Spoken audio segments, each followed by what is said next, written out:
if you want to achieve a lot, you need to partner with people, you need to collaborate with people. Be open to listen from your other subordinates, because you as a leader and you as a founder, don't always think you know it all. You can't know it all. It's not possible. Everybody cannot be like you. Everybody cannot be all smiley like Prayer. People have their traits, people have their strengths, people have their weaknesses. There are times that yes, you feel like giving up. There are times that yes, you feel like, oh, I'm about to die. I can't continue. But I do advise that you continue, because in consistency, you will make a remarkable impact. Don't give up, okay? As long as you have life within you, you are breathing, there's life inside of you. There's hope for you, okay? I'll define success as hitting the road, falling off, and coming up again. Everyone has something to give. Everyone. You're not useless, and you are wonderful.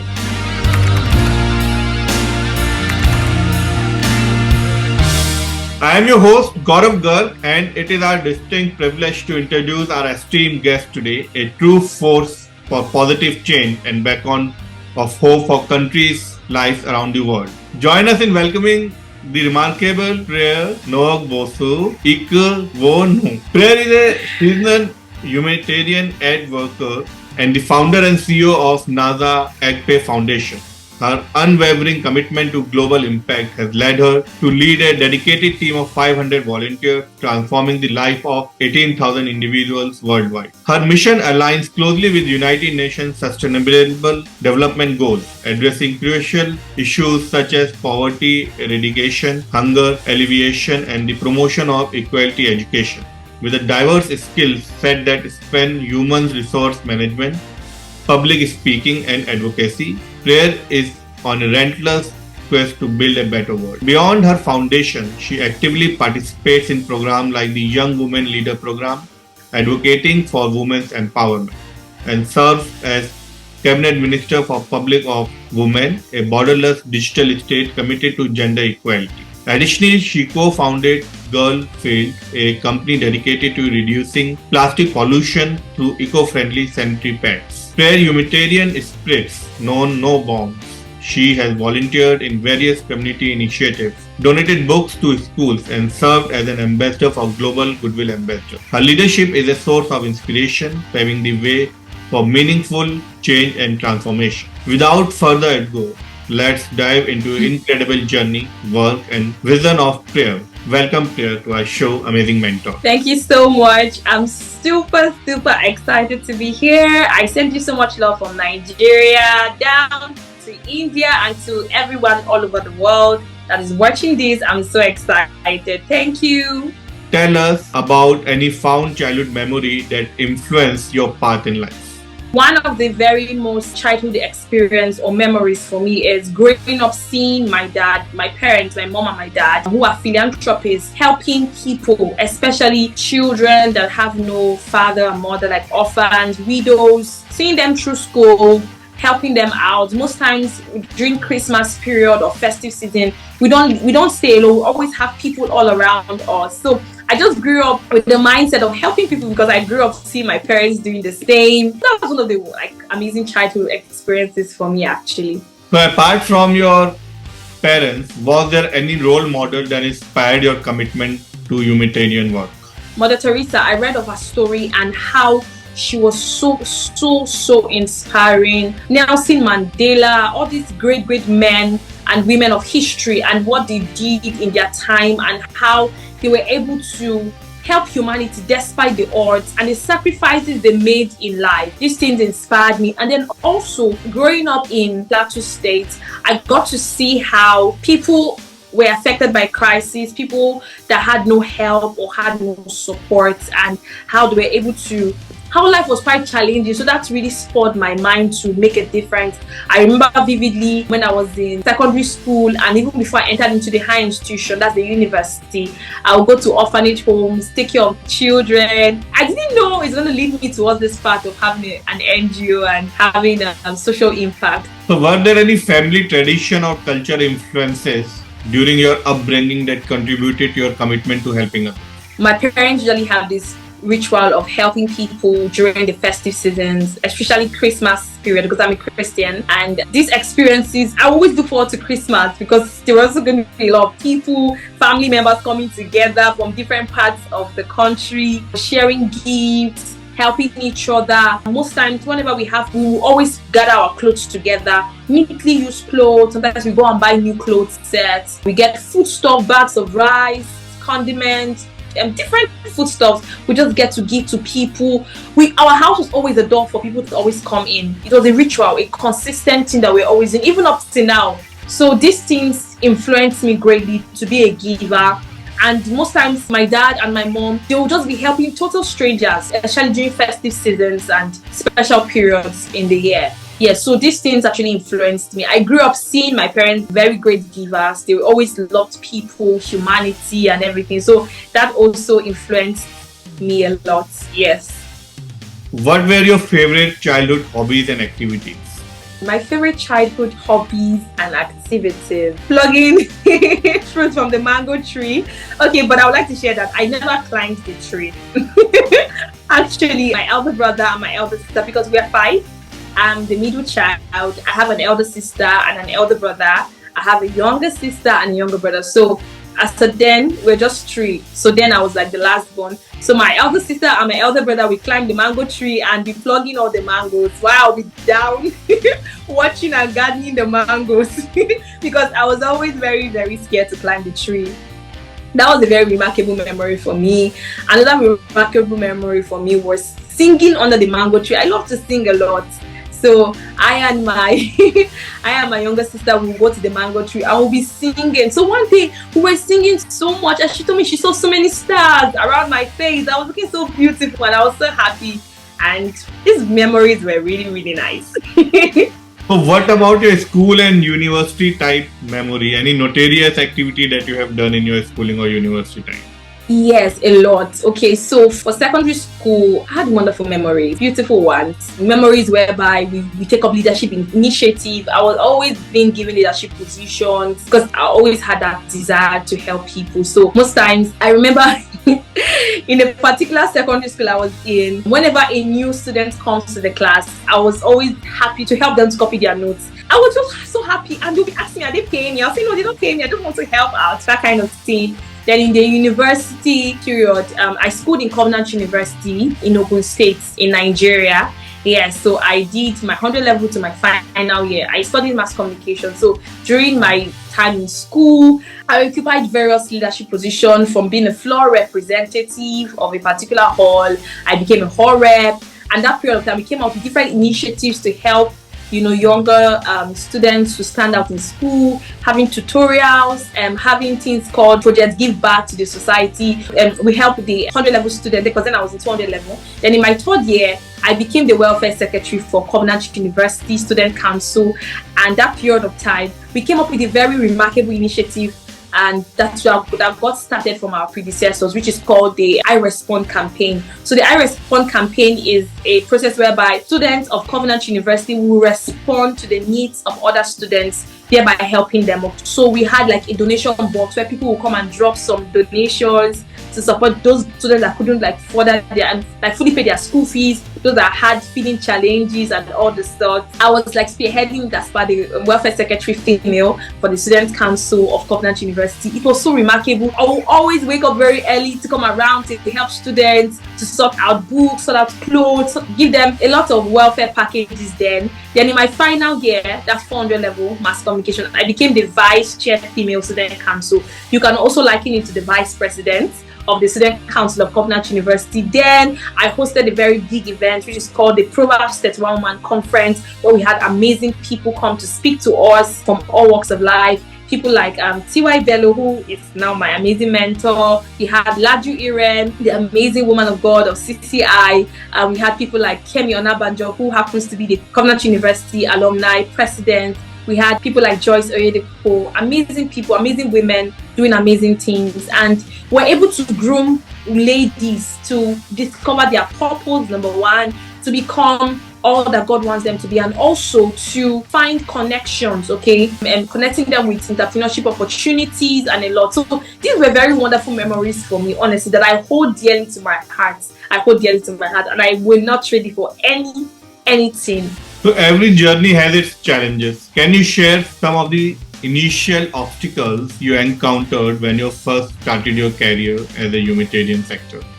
I experienced a lot. Let me give you a little story about that. So in 2018, in Plateau State, Nigeria, I was living in just south of Plateau State, and around that location, there was a major crisis that took place that got more than 50,000 people displaced from Barikiladi local government, from Bokos, from different local governments in Plateau State. So they came to an IDP camp in geosciences. And when they were there, then we're carrying out a book donation drive by the graduating set of Covenant University, 13th set.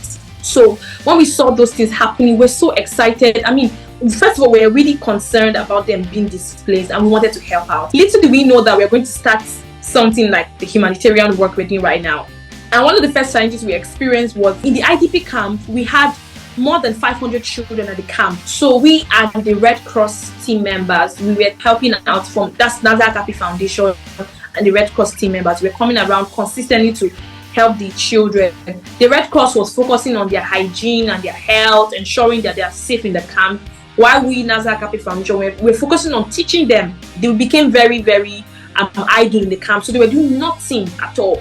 So we now said, okay, what do we do with these children going to become a nuisance in a short while? There's nothing going on there. So we now say engaging them by teaching them consistently for more than 5 months. We're just coming down there to teach them, to educate them in maths and English, because some of them there were they had lost all hope, and everything. So one of the challenges we faced, number one, was when the IDP camp was meant to be dissolved, we couldn't send all the children back to school, like put them in a normal regular school setting, because the camp was meant to be dissolved. And that's one thing that really was a challenge for us, because we did not have enough financial capacity to do that. We were only able to pick just few of the children. I mean, 500 was a large number for us then. We partnered with people, but we couldn't help everybody. And that was a challenge for us, because we were very concerned. These children that we are taking care of, that we're helping, these widows and other less privileged people we're taking care of, what will become of them? They took them back to their communities, and life was very difficult for them. It was only those that we could carry, that we could give hope to, and that was one of the first challenges we faced. The second challenge we faced was having dedicated volunteers. This work that we do,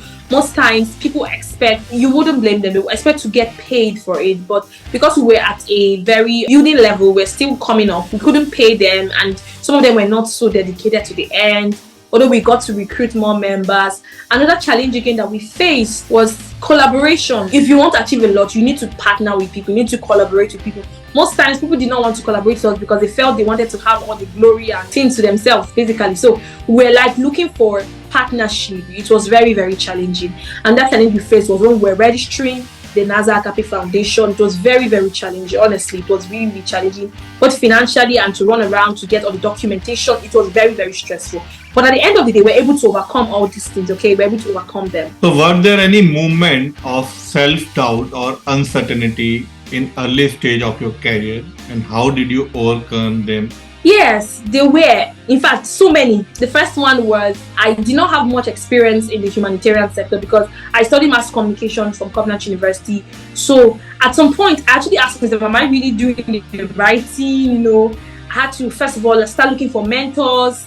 There were times that I was so super tired. I said, I'm not going to do this anymore because it was really, really challenging. Competition for funding was little support from volunteers. There were times that one had to just sit down and just ask yourself, am I really sure I want to do this? Because it's really, really challenging, especially in a country like Nigeria, that there are so many people to help out and the funds available is very little. So one of the things I'm going to advise people is to have a support system. I had a support system, and my support system was my family. My mom, my dad, my husband, friends. I had a support system that kept telling me, Prayer, you're doing well, you're doing good, keep moving on. That support system really encouraged me. And that thing again that helped me very well is prayers. I really, really believe in prayer. Yes, my name is Prayer, but I pray a lot. I don't joke with prayer. Yes, I pray so much and I trust so much in God. Praying has helped me overcome a lot of challenges. I pray a lot. I had to open up to changes because as a leader, and as a humanitarian worker, things are going to be changing. The life is evolving. On Thursday last week, I attended a boot camp. It's called Boot Camp for Blockchain Technology for NGOs. And I got to discover that there's so much that one needs to get in touch with. Blockchain is one of the amazing things that NGO workers can get involved in right now, honestly speaking. And the truth is, you as a leader, you just need to be open to change. Times are changing. You cannot just say you're going to do things a straight way. There are some times that there will be things that will come your way. You just have to navigate it the other way. You have to just be flexible. That's the word. Flexibility helped me a lot. Yeah, so some of these things really helped me. There were days I cried. I'm telling you, I really, really cried because I was so tired. Demands were so much and resources were so little. And then and that thing again that helped me out was now seeking out for more partnership, applying for grant opportunities and fundings. So these things helped a lot. Yeah. So in your role as CEO of Naza Agape Foundation, what are some of the most important lessons you have learned about leadership and organizational management?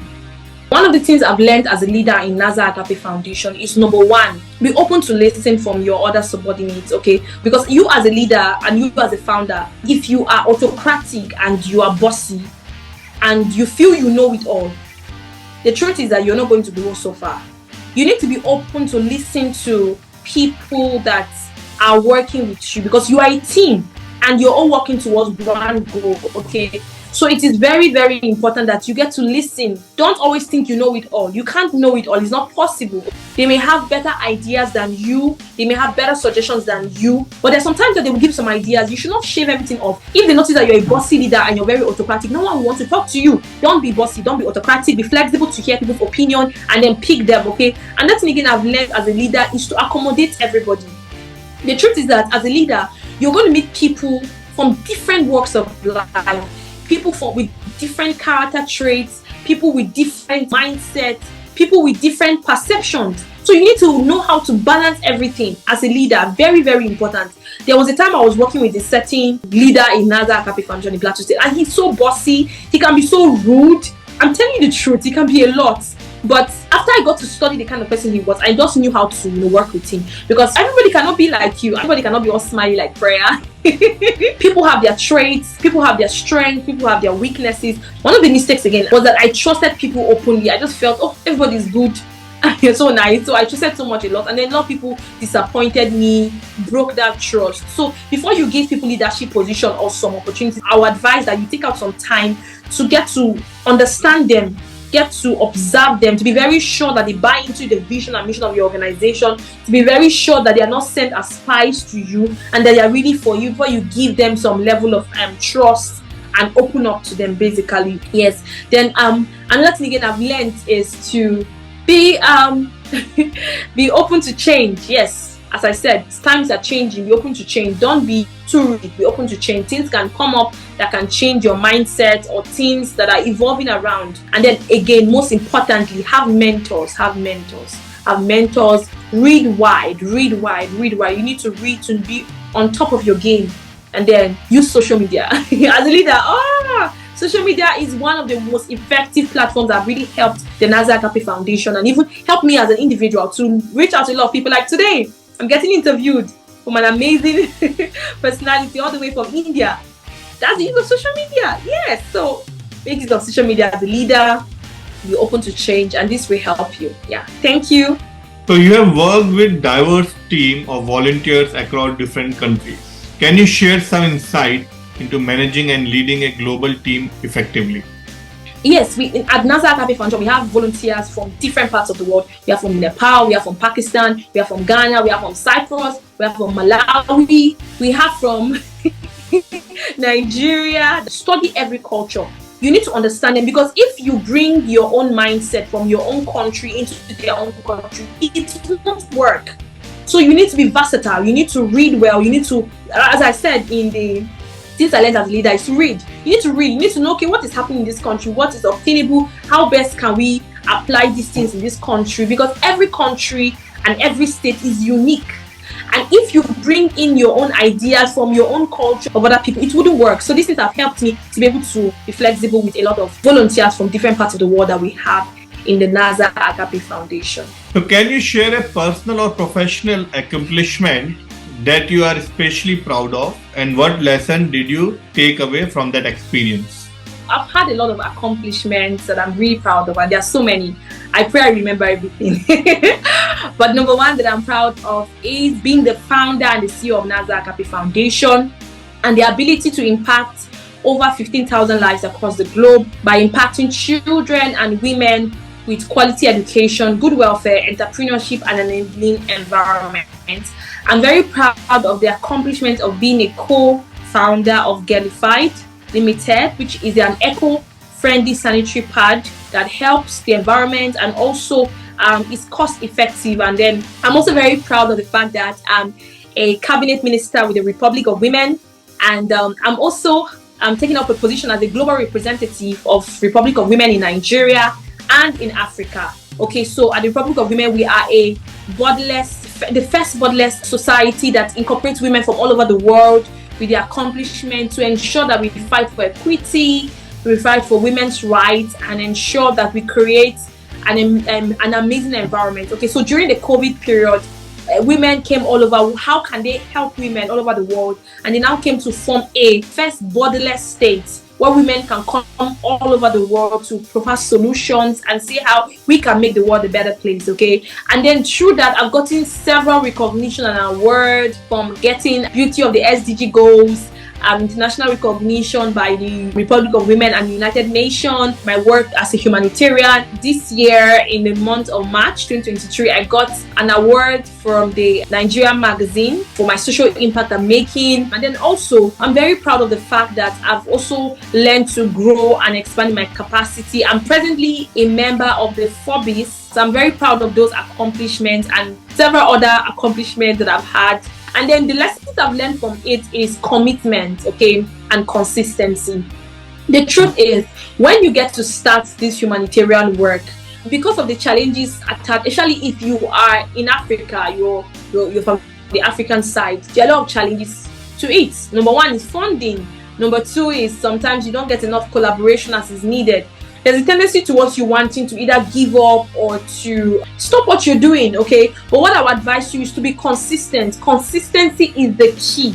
When you're consistent in what you're doing, you will get recognized. People will get to know you. It's just like you know how they say a little drop of water can make a mighty ocean, right? So the more you're doing something consistently, the more you have a remarkable impact in that thing that you're doing. So be consistent. That's one thing I've learned. Consistency will pay you off so much. I mean, I just imagine if I had started the Naza Agape Foundation today, and then maybe after like a year I stopped it and I did not do it again. A lot of awards and recognition I've got to say, I wouldn't get it. I mean, today I'm known all over the world, you know, by the grace of God. I've got several awards and recognition from different reputable organizations. All these people would have not known me. And Girlified Limited, which came out of Naza Agape Foundation, would have not been incorporated to help girls all over the world. So there are so many things. I want to encourage you all to be consistent. Consistency is the key. There are times that yes, you feel like giving up. There are times that yes, you feel like, oh, I'm about to die. I can't continue. But I do advise that you continue, because in consistency, you will make a remarkable impact.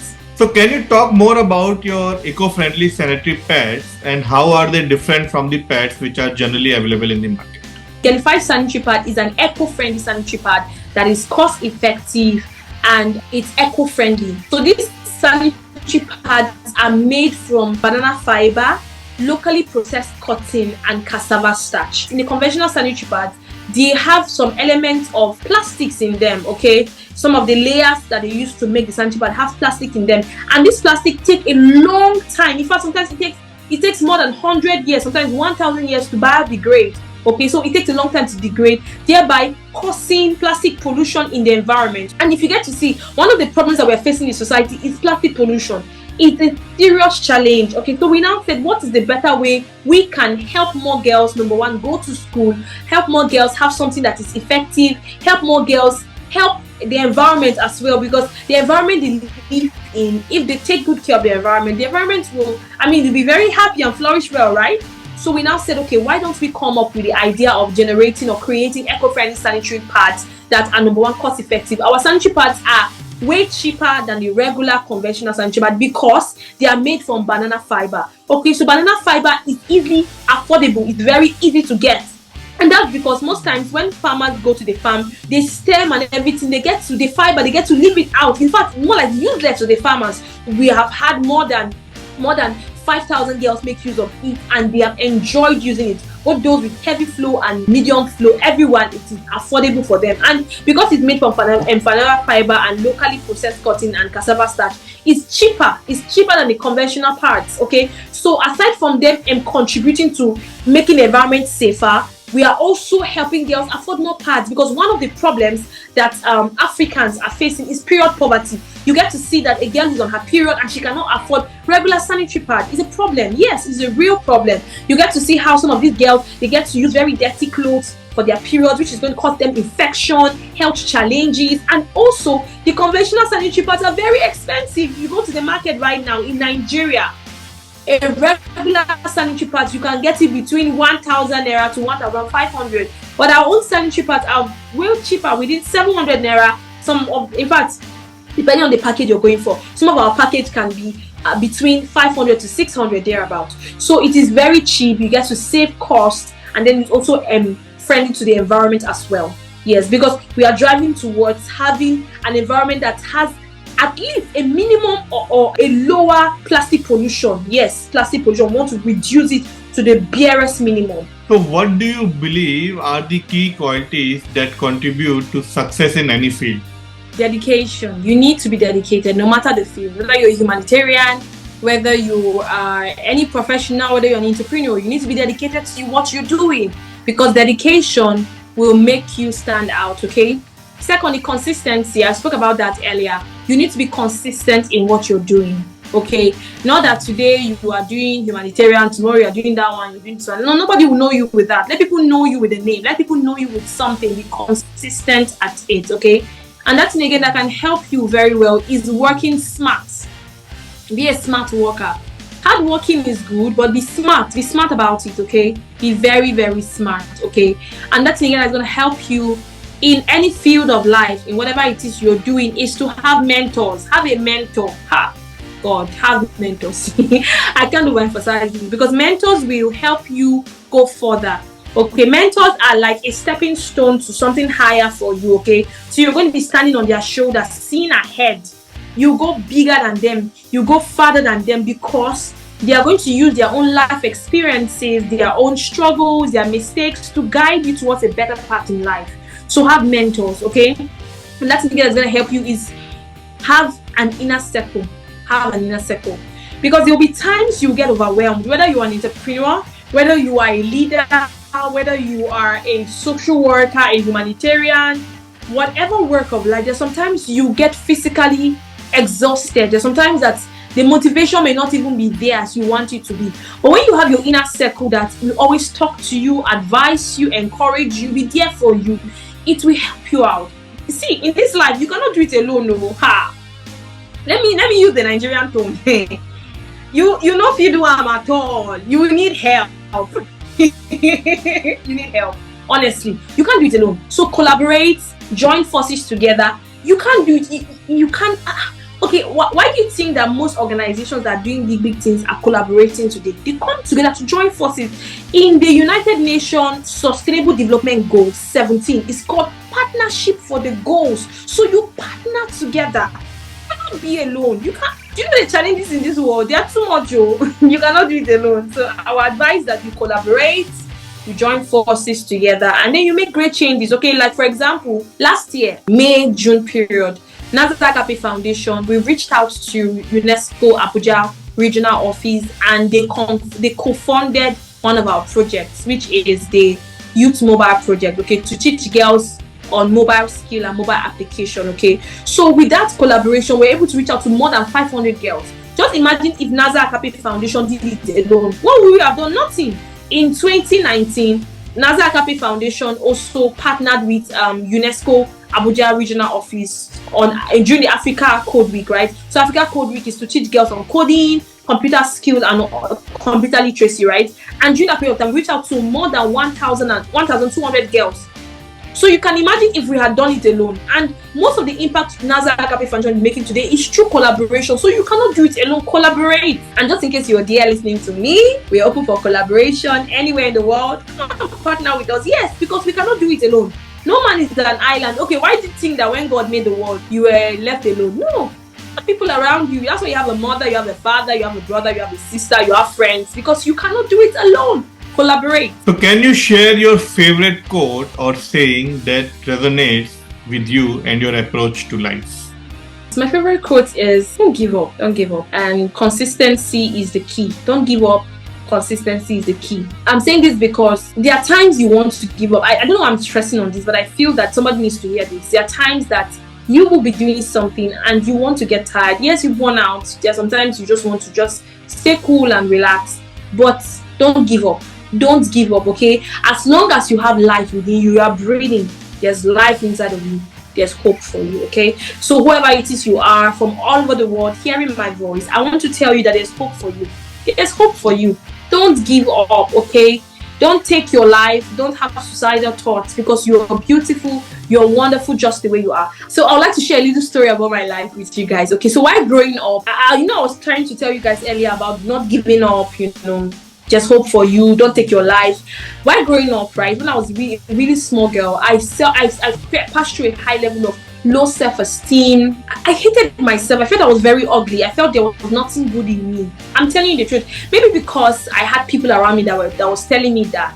And thank God that I had my parents and my family and my friends that told me I was beautiful, right? But I had teachers that would tell me, Prayer, you're very ugly. There's nothing good about you. Your brain is so dull. They'll tell me things like that, oh, I only know how to dress well and look good, but in my brain there was nothing there. I was not going to amount to anything. I had so many very, very harsh words spoken to me. I had some neighbors that would tell me, because I have a younger sister and an elder sister, they would tell me, this girl, you're the ugliest in your family. Where did they born you from? See your nose very big, see your head very big, like very, very abusive stuff. I'm telling you. And because of those stuff, I always had suicidal thoughts. I wanted to kill myself. I felt there was nothing useful in my life. I felt that, there was no meaning in my life. So most times, whenever maybe I'm going to school or I'm passing out and I get to see a mirror or anything that's going to reflect my body, I'll put my head down and I'm going to bow and pass. Because I was shy of myself. I wasn't confident in me. I felt there was something wrong about me. I felt that I should have been either fairer or more taller or prettier or have a longer hair. But I'm really grateful to God that I did not commit suicide. I'm so grateful that I did not die. And that's why I'm telling you that there's hope for you. Whoever you are, you're hearing me, there's hope for you. Don't take your life. Life is beautiful, okay? And if the devil wants to give you such kind of thoughts, I want you to rebuke such thoughts, because you're wonderful. Just imagine if I had taken my life. What would have become of Naza Agape Foundation? What would have become of Girlified, of Republic of Women, and all the things that God is using me to do around the world? Nothing will become of them. There are plenty of people that are attached to your destiny. Plenty people are attached to your life. And if you take your life by yourself, it ends, okay? It ends. So how was I able to overcome that challenge? It was so bad that I would get a knife. They leave me alone. My parents, because they noticed I was tilting towards that direction, they don't leave me alone. If you leave me alone in my room, I get a knife, and I had so many bruises on my chest with knife because I wanted to die. There was a time I saw sniper, I wanted to drink it and just die because I felt there was nothing good about me. I'm telling you. It's just now that I'm really getting to see the beauty and appreciate myself. I'm telling you the truth. I felt I was so ugly and there was nothing good about me because people kept telling me that. But I want you to know that there's hope for you. Don't listen to the lies of people. Don't listen to the lies of. That's why I told you, have an inner circle. Have people that really that love you, that believe in you, that will keep pushing you to do the best. Okay. How was I able to overcome it? Number one, I prayed. I told you that I can't do without prayer. I'm someone that loves to pray. I pray, and be loving God and serving God, it has made me to become who I am today. I am not ashamed to say it. Secondly, I had a very supportive family. Yes. When my family noticed that I was always crying, I was always being alone, something was going on, they had to come in quickly. So I would advise you that if you notice maybe you have a sister or a brother around you that is going through such a stage, be there, support them. It's not easy. I'm telling you the truth, because there are vultures around the world. There are people that are just wicked, that just want to make people, lose their life just for nothing. Okay, just imagine I had done that. What would have become? I would not be having this interview today, right? So please don't give up. That's one of my favorite quotes. Don't give up. There's hope for you. As long as you are alive, there is hope for you. there is hope for you. There is hope for you. And Jesus loves you and you're the best, okay?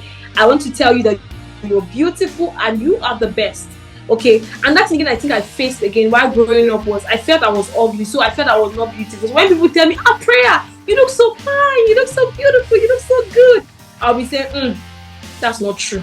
They're just lying to me. I never believed it. But with time, I got to accept myself. Accepting yourself the way you are and then working towards becoming better will help you. Are you someone that is overweight? Maybe you are going through, maybe you're going through obesity, maybe you're too fat or you're too slim, or there's a challenge you're going through. I want you to know that number one, you need to accept yourself, love yourself, and then start working to becoming better. Okay, not because of anybody, but just for your own self-esteem. Not because of anybody. And that's again that helped me again was that I read a lot of books. I had mentors that helped me out, and honestly speaking, I am here today by the grace of God, okay? So how do you define success personally and professionally? I'll define success as hitting the road, falling off and coming up again. Because success is not just one straight road. It's not. It has a lot of things along the way. Most times when they tell you, you're going to be successful, you're going to be this, you're going to be that, you did so well, they won't tell you that there are other challenges along the way. But you navigating those challenges, overcoming those challenges and becoming stronger is success for me, no matter the capacity. Whether you're in school, maybe you were writing a particular course and then you failed it and then you went to write it and you went to study better and then you wrote the exam and it is success for me. So success is weighed at different level, and success is not just one end point. It's not just that I'm successful, hey, let me sleep. No. You keep getting better every day. So it's a journey. Success is a journey for me. It's a journey that never ends until you die. Yes, because if you say because maybe today I made 1 million naira or $1 million, I will now relax. No. You keep doing better. You keep going better. There's a particular part of the Bible I love so much, which is that says the path of the righteous is as a shining light that shines small amount is a perfect day. So as you're going every day, you're getting better. That's success. Will you face challenges? Definitely. Will you find obstacles on the way? Definitely. But what should you do? Should you stay there and say, I'm going to die? No. You stand up, okay? You pick up yourself, dust your body, and then move on. That's success for me. It's a journey. It never ends. Success never ends, okay? So what legacy or impact do you hope to leave on the world through your work and life journey? The legacy I would love to leave is to create tuition-free schools for Naza Agape Foundation children in Africa. Yes, that's the legacy I want to keep. Whereby children can come, have a safe space, and not be concerned about education, not be concerned about welfare, not be concerned about an environment. Sometimes children live in very, destructive environment or environment that are not friendly, that are very hostile. So that's the legacy I want to leave, to create tuition-free schools for Naza Agape Foundation in Africa. That is my legacy. That's the legacy I want to leave, that I can create such space for them. And then also for women. And that legacy I want to keep for women is to empower at least 1 million women all over the world. Yes, that's the legacy I want to leave. Yes, that's the legacy. And then I'm saying this because growing up in an environment like in Africa where you get to see, they call them almajiri. You get to see children on the street children, I think they call them street children, begging on the street, becoming a nuisance to society, causing havoc. These children were not born that way. They were innocent, they were beautiful, they were wonderful. But because they did not grow up in a good environment, there was poverty rates, there was no education, there was no welfare, they now became nuisance to the society. I always tell people that you see today that are either notorious armed robbers or prostitutes or causing one issue or the other in the society, they were once little children, innocent and beautiful. They came to the world wonderful. But why are they like this today? Was because they did not grow up in a good environment. That's why we believe in Naza Agape Foundation, that if you impact a child with the right environment, with the right resources, with all that is available, that child will impact his or her world. That's what we are doing. And then also women, they need to be given a good space to live in. Yes. A lot of women go through so many challenges, and we need to make a world better for them. And that's the reason why I'm so happy to be part of the Republic of Women as a cabinet minister, and also as a representative in Nigeria and in Africa. Yes, so that's the legacy I want to leave. creating tuition-free schools for Naza Agape Foundation children all over the world, where they have free quality education, good welfare, entrepreneurship, where they can learn skills that will help them in life, and then create an enabling environment where they can thrive in, and then to empower women, especially widows and single mothers. That's the legacy I want to leave. So what role has mentorship played in your journey, and do you have any memorable mentor who have influenced you? Yes, mentors. Oh my goodness. Mentors have played a remarkable role in my life. Without mentors, I wouldn't be who I am today. I mean, aside from the God factor and prayer and studying a book, mentors have helped me today. The first mentor I ever got to meet or got to see was my dad and my mom. They really mentored me. My parents will teach you about loving humanity, telling you how important you are. My parents investing so much in you, both in prayer, in the word of God, also giving us the best education. My parents sacrificed a lot to take me to wonderful schools. Okay, because I'm a girl, and most times in Africa, they don't give so much attention to the girl child in going to expensive schools, because they believe that the girl will get married and the surname will get to change, leave the family and everything. But my parents don't believe in that. They believe that every child should get quality education. So they were the first mentors I met. I mean, my parents will go through any nook and cranny to ensure we go to the best schools. I went to one of the best primary schools in Plateau State. I went to the best secondary schools in Plateau State. And this is only because I had the best foundation for my parents, believing in quality education, believing in the girl child, and ensuring I go to school. Okay, so another mentor again I've experienced, which is not a close by mentor, but I just be mentored from afar, although I've met the person one-on-one, is Bishop David Oyedepo, Dr. David Oyedepo, who happens to be the Chancellor of Covenant University. I mean, I was privileged by God to be mentored by him when I was a student in that school, and even up to now, his leadership style, his encouragement, his love for reading, and getting better improvements really helped me a lot. And then I have mentors like Mr. Taiwo Oyekoya, who is also in the humanitarian sector. He has encouraged me, guided me. I have people like T.Y.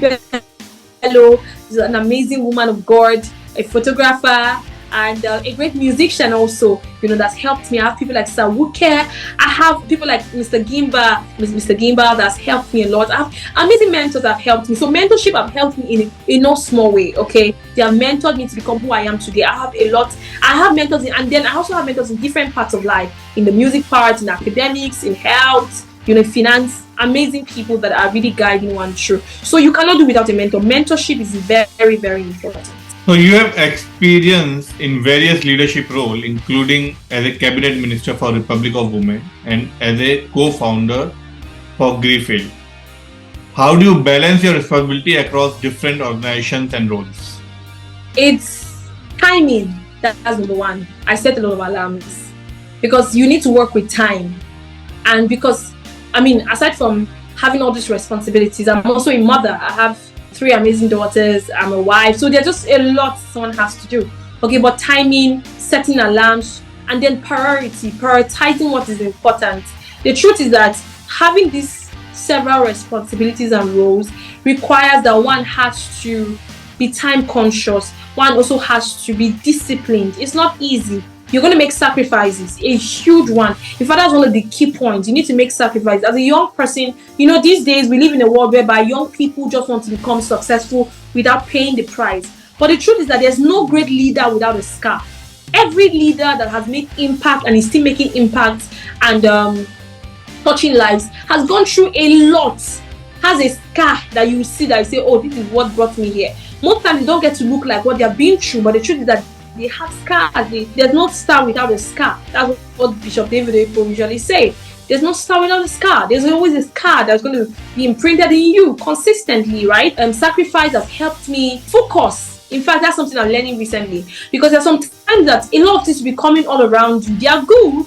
You put your mind on the goal and set your mind on it. These things have helped me, because the truth is that we will keep having much more responsibilities. That's just the honest truth. The responsibilities will never end, except you don't want to be a leader, except you don't want to make an impact. Maybe you just want to live in the world, go to school, eat, and then die. Nobody will remember you. But if you want to leave a legacy, you need to make sacrifice. You're going to make sacrifice. You're going to be focused. You need to be time conscious. You need to be dedicated. All these things have helped me a lot, okay? And then another thing that has helped me to balance a lot of things is having some personal assistance. The truth is that you can't do it alone. As I said, you need a collaborative, helpful body, people that can assist you in doing things, delegation of responsibilities.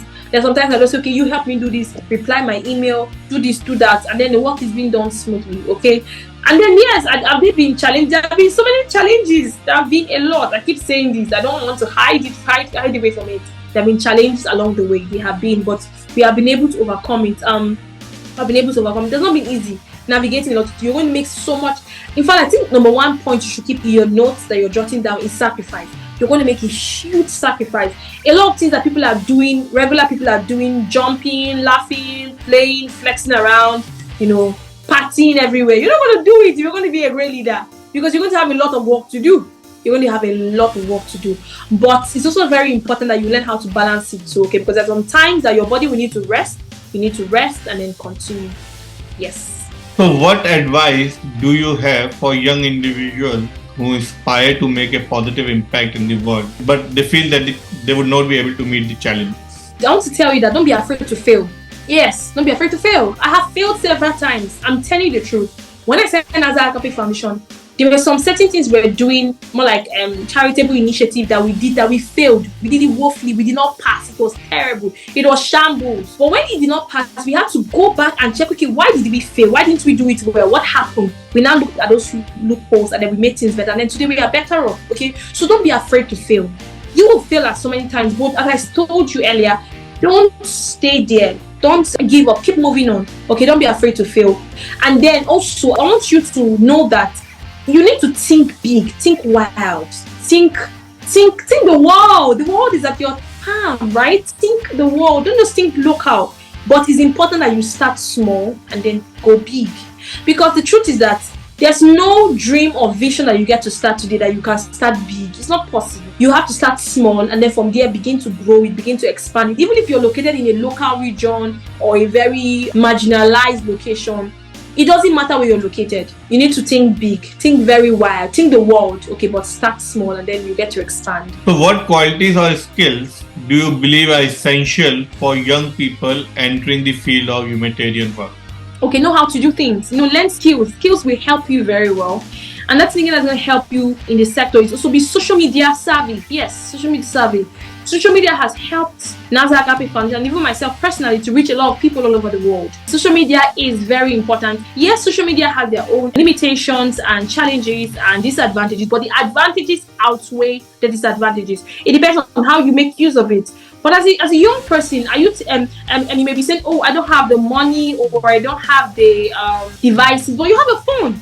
You have a phone that does well. Okay, so what skill do you have? What skill can you provide? What skill can you give? Start using it. Let's imagine you're someone that is very good with motivational talks, or you're very good with drawing. Go on social media, have a live drawing session where people get to see your work, snap your work, upload online. Okay, social media is one of the best advantages our generation has. Make the best use of it and also consistently get new skills. Okay, know how to use a computer, know how to use Microsoft Word, PowerPoint. All those skills are very important. Communication is very important. So you have a communication skill. As a leader, you need to communicate with people. As a humanitarian worker, you're going to communicate with people. So you need to know how to communicate. You have a counseling skill as well, because there are people that will go through one challenge or the other that will meet you for advice. So it's important to know how to counsel them.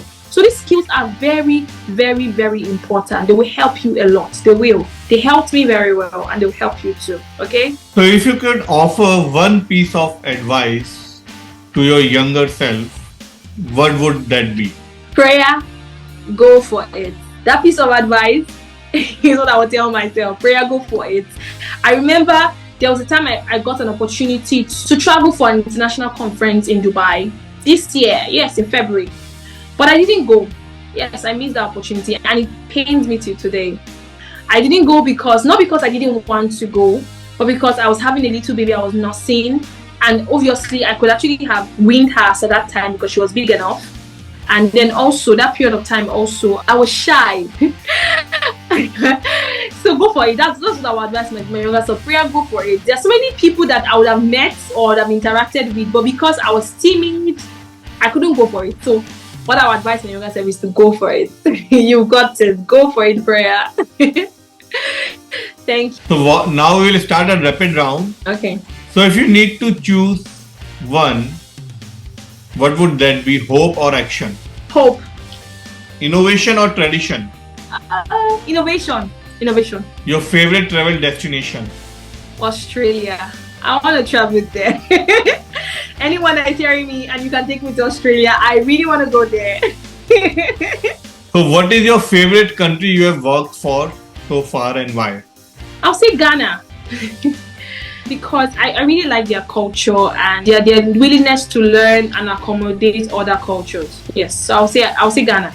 Your go-to relaxation activity?